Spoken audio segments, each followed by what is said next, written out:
The digital invitation flickered on my screen, its cheerful design somehow making the words more painful. Come celebrate Christmas with the Martin family. My own surname listed as if I were some distant acquaintance rather than my mother's firstborn daughter. What caught my eye wasn't the festive border or the holiday greetings. It was the family photo underneath. My mother, her husband Gregory, and their 2 children posed in matching sweaters. The complete family caption burned into my retinas as my throat constricted. I zoomed in on my mother's face, the woman who had sent me exactly 3 text messages in the past year. Happy birthday, Happy New Year, and one brief announcement about my half-sister's birth. Now she wanted me at her picture-perfect Christmas dinner? My fingertips hovered over the keyboard as unexpected anger surged through me, replacing the familiar hollow ache of being forgotten. My name is Rachel. I'm 21 and a university engineering student. This is the story of how I became visible again to a mother who had chosen to forget me. I'd been supporting myself entirely since starting university. My scholarship covered tuition, but everything else came from my campus job and careful budgeting.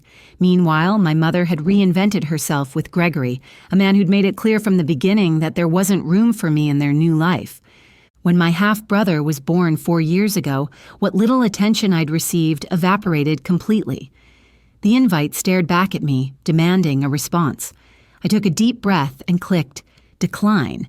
The small act of self-protection felt both terrifying and liberating. I closed my laptop and tried to focus on my upcoming finals, telling myself it was just another ordinary decision on an ordinary day. But ordinary days don't typically include your phone vibrating with a call from someone who hasn't bothered to dial your number in years. Rachel? My mother's voice sounded broken, tearful. How could you decline our Christmas invitation? We all want to see you. The "we" struck me as particularly absurd.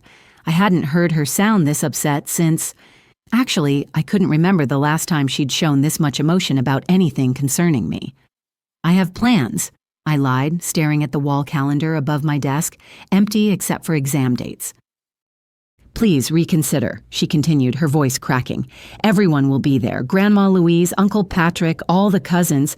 It wouldn't be the same without you. The irony was almost too much. 3 years of family gatherings had happened without me, each one documented in Facebook photos my grandmother had reluctantly shown me during our monthly coffee meetups. Complete family captions under images where I didn't exist. Before I could respond, there was a shuffling sound and Gregory's voice came through the speaker. Listen here, he said, his tone sharp and accusatory. Your mother is crying because of you. Do you know how selfish you're being? After everything she's done for you? Something inside me, something that had been bending for years, finally snapped. What exactly has she done for me, Gregory? Send 3 texts a year? Forget I exist until she needs a prop for her perfect family Christmas card.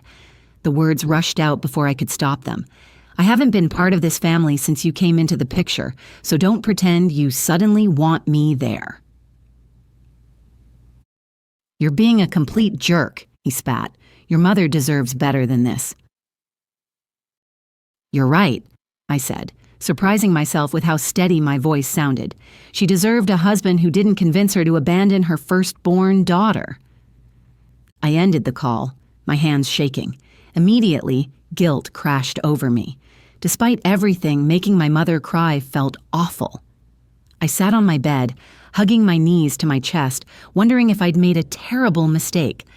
My phone lit up with a text from my grandmother. Your mother just called me in tears. What happened? I hesitated, then called her instead of texting back. If anyone deserved the full story, it was Grandma Louise, the only person who had consistently shown up for me. I declined Mom's Christmas invitation, I explained after we'd exchanged greetings.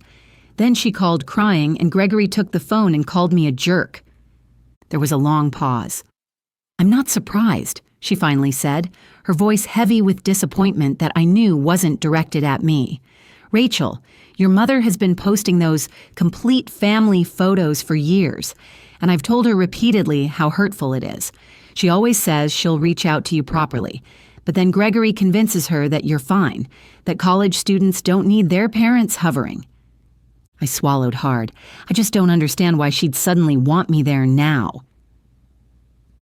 Because I threatened not to come this year if you weren't invited, she admitted. But I wanted her to actually talk to you, not send some impersonal email invitation. The realization that I'd only been invited because of my grandmother's ultimatum stung worse than being forgotten. I was just a box to check, a problem to solve before the holidays. Should I have accepted? I asked, suddenly uncertain. That depends, she replied. Do you want to sit through a dinner where Gregory glares at you while your mother pretends everything is normal? Or would you rather spend Christmas with me? I was planning to leave early anyway. Her offer was tempting, but I couldn't shake the image of my mother crying. I feel terrible for making her upset. You didn't make her upset, Rachel. Her own actions and their consequences made her upset. There's a difference. 2 days later, my phone buzzed with a text from my mother. Please meet me to talk. I can bring Gregory or your grandmother if that would help. The thought of Gregory being present made my stomach clench. No, Gregory, I texted back, but I'll meet if Grandma comes. We arranged to meet at a coffee shop halfway between my dorm and their house.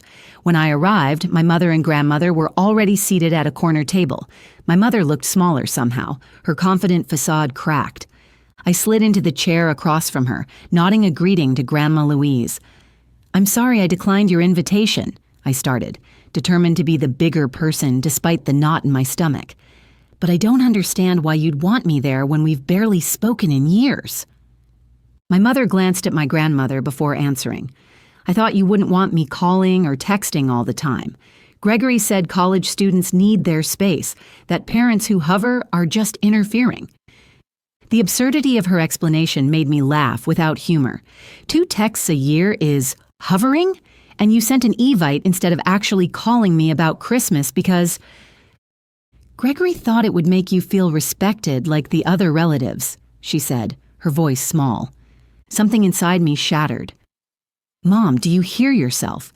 You've been letting Gregory dictate your relationship with your daughter for years. I'm not a relative. I'm your child. My grandmother reached across the table and squeezed my hand as I continued, unable to stop now that the dam had broken. Do you know what it's like to see Facebook photos of what you call your complete family when I'm not in them? To get a text announcing a new half-sister like I'm some distant acquaintance? To be invisible in my own family? Tears were streaming down my mother's face, but for once I didn't feel guilty for causing them. They were tears she needed to cry. When you left for college, seeing how Gregory was with our son made me realize how much I'd neglected you, she admitted. I've been in therapy, trying to understand why I let this happen. I want to fix things between us, but I don't know how. Maybe start by not letting Gregory make decisions about our relationship, I suggested, my voice sharper than intended. And understand that I can't just pretend the last few years didn't happen. I don't even know my half-siblings, and honestly, I'm afraid I'd resent them if I met them. They don't deserve that. My mother nodded, wiping her tears. Would you consider coming for Christmas if Gregory apologizes? I looked at her, really looked at her, and saw something I hadn't noticed before. Fear. She was afraid of losing me completely. It was a small victory, but not one that brought me joy. I'm not coming to Christmas dinner, I said firmly. But I might be willing to meet you again, just us, if Gregory apologizes for how he spoke to me on the phone. She nodded, clearly disappointed but not surprised. I understand. Can I text you? Call sometimes? Yes, I said, surprising myself with how much I meant it. But not because you feel guilty, only if you actually want to know about my life. When we parted, she hugged me awkwardly, and I let her. It wasn't forgiveness, but it was a start. Over the next week, my mother texted daily with simple questions about my classes and my plans for break. Gregory never apologized, and I didn't go to their Christmas dinner. Instead, my grandmother came to see me on Christmas Eve, bringing homemade cookies and stories about her youth that made me laugh until my sides hurt. On Christmas Day, my mother texted asking if we could meet for coffee. When I arrived at the cafe, she was alone, holding a small wrapped package. "Merry Christmas," she said, sliding it across the table. Inside was a framed baby photo of me that she'd had professionally restored. I ran my finger over the image of my infant self, cradled in the arms of a much younger, happier version of my mother. "Thank you," I said, genuine appreciation in my voice. I paid for her coffee as my gift to her.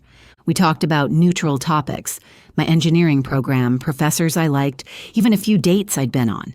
Nothing deep, nothing painful, just two people getting to know each other again, or perhaps for the first time. When she hugged me goodbye, she didn't cry, and I didn't feel that crushing weight of guilt. The chasm between us was still there, but for the first time, I could see the possibility of a bridge. I don't know if we'll ever be truly close. Some wounds leave permanent scars, but as I walked back to my dorm with the framed photo tucked safely in my bag, I realized something important. Being visible doesn't always mean being center stage in someone else's life. Sometimes it just means being seen for who you really are, even if only for moments at a time. If you're sitting there right now feeling invisible in your own family, know this: your worth isn't determined by how others see you. You have the right to set boundaries, to demand respect, and to walk away from relationships that diminish you, even when those relationships are with the people who should love you most. And sometimes, walking away is what finally makes them see you.